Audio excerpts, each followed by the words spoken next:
Assalamualaikum. Hello everyone. Welcome to my channel Just Sohoj. Today we are going to learn about use of preposition. So no more delay. Let's get started. যদিও preposition সম্পর্কে আমরা একটা class করে ফেলেছি, কিন্তু এই ভিডিওতে আমরা অন, অ্যাট এবং ইন এর ব্যবহার সম্পর্কে জানবো। তো আমরা একটু শর্ট ফর্মে জেনে নিই প্রিপোজিশনটা কি। না, যে শব্দ নাউন বা প্রোনাউনের পূর্বে বসে অন্য একটি শব্দকে মডিফাই করে বাক্য গঠন করে তাকে বলা হয় হচ্ছে প্রিপোজিশন। যেমন এক্সাম্পল হিসেবে হি কেম ফ্রম ইংল্যান্ড। ইংল্যান্ড একটি দেশের নাম। তো সেক্ষেত্রে এখানে এটা একটা নাউনের পূর্বে ফ্রম বসেছে এবং কেম অর্থাৎ ভার্বটাকে মডিফাই করেছে। সাধারণত প্রিপোজিশন নাউন বা প্রোনাউনের পূর্বে বসে, কিন্তু sometimes it can be also be use before a gerund, adjective, adverb and verb. অর্থাৎ এটি মাঝে মাঝে জিরান, অ্যাডজেক্টিভ, অ্যাডভার্ব এবং ভার্বের পূর্বেও বসে। Example, I got the money in full before an adjective. অর্থাৎ এখানে অ্যাডজেক্টিভ ফুলের পূর্বে বসেছে হচ্ছে প্রিপোজিশন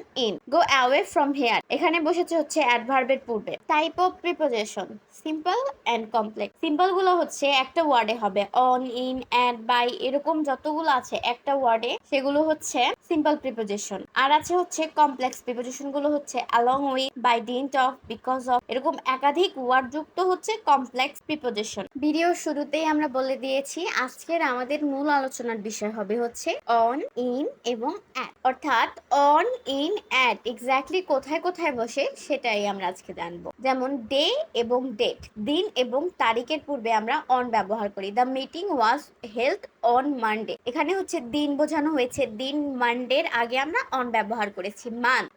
মান্থের আগে সাধারণত ইন বসে। He was born in March. ইয়ারের আগেও ইন ব্যবহার করা হয়। I was in a hospital last year.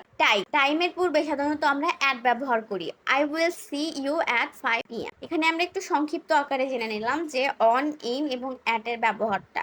Day এবং ডেট ছাড়াও ডিরেকশন বোঝাতে অন ব্যবহার করা হয়। প্রথমে এই যে ডেট আছে এখানে ডে হবে। যেমন আমরা একটা এক্সাম্পল দেখি, ইন বাংলাদেশে we drive on the right side of the road. আমরা হচ্ছে রাইট সাইডে ড্রাইভ করি, অর্থাৎ এখানে একটা সাইড নির্দেশন করা হয়েছে, ডিরেকশন দেওয়া হয়েছে সাইডে। তো এর জন্য এখানে আমরা অন ব্যবহার করেছি। Before a horizontal or vertical surface, কোনো কিছুর ওপরে বোঝাতে সেক্ষেত্রে আমরা অন ব্যবহার করি। যেমন on the table, on the wall. চলমান যানের ক্ষেত্রে আমরা অন ব্যবহার করি, অর্থাৎ আমি যদি প্লেনে থাকি বা আমি গাড়িতে থাকি, আমি বাসে থাকি, সেক্ষেত্রে আমরা অন ব্যবহার করব। যেমন একটা এক্সাম্পল দেখি, দে আর অন দ্য প্লেন। তারপরে টু ইন্ডিকেট এনি রিজন, কোনো কারণ বোঝাতে, গ্রাউন্ড বোঝাতে অর ফ্যাক্ট, ঘটনা বোঝাতে, সেক্ষেত্রে আমরা অন ব্যবহার করতে পারি। যেমন he was arrest on a charge of thief, মানে কিসের উপর ভিত্তি করে তাকে অর্থাৎ চোর হিসেবে অ্যারেস্ট করা হয়েছে। এখন আমরা জেনে নিব ইনের ব্যবহারটা। সিজন অর্থাৎ মৌসুম, মান্থ মাস, ইয়ার বছর, ডিকেড দশক ছাড়াও দিনের যে কোনো একটি সময়ের পূর্বে ইন ব্যবহার করা হয়। যেমন I usually get up in the morning, এখানে হচ্ছে সকাল, দিন বোঝানো হয়েছে, যে সকালের সময়টা বোঝানো হয়েছে, সেক্ষেত্রে আমরা ইন ব্যবহার করেছি। দেশ বা রাস্তার নামের পূর্বে সাধারণত ইন বসে। যেমন my friend lives in India. আমি যদি বলি I lives in Dhaka, the house is in Mirpur road, Dhaka.